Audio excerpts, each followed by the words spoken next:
Перепись населения в Якутии идет полным ходом. Республика в числе лидеров по стране, где люди охотно участвуют во всероссийском мероприятии. Это первая цифровая и последняя бумажная перепись, проходящая на территории страны. При этом переписаться можно на портале госуслуги. Процедура занимает не больше 15 минут. Работают и стационарные пункты переписи. В одном из них сейчас находится моя коллега Мадина Халикова. Мадина, привет! Расскажи, что это за пункты и как там работают переписчики.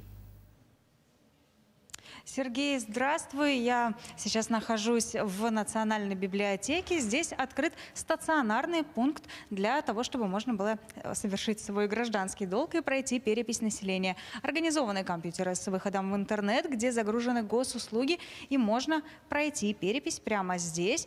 И для этого, конечно же, уже все организовано. И пускают сюда по предварительной записи и по QR-кодам обязательно. Это важное условие. Но и о том вообще, как вся организация проходит, нам расскажет Ольга Панафидина. Она специалист нашей национальной библиотеки. Давайте ее послушаем.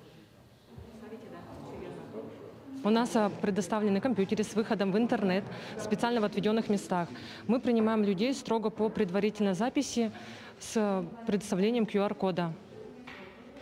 Расскажите, с какого числа начали работать и, собственно, сколько продлится это? Перепись началась с 15 октября и будем также продолжать принимать людей до 14 ноября. Соблюдены ли все меры безопасности? Да, конечно, у нас соблюдены все меры безопасности, обязательные маски и антисептики установлены на местах. В среднем у нас приходит 70-80 человек, но мы можем принять больше. В основном приходят к нам это пожилые люди, которые не умеют пользоваться компьютером и интернетом.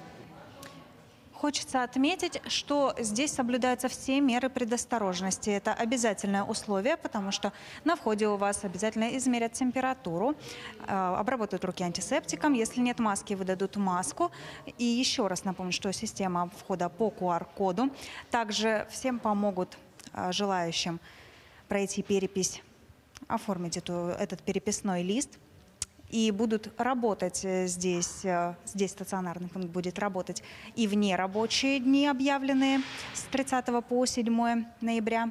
И, конечно же, в эти дни можно пройти перепись. Здесь все помогут, все расскажут, как нужно сделать, особенно пожилым людям, которые не могут разобраться в госуслугах.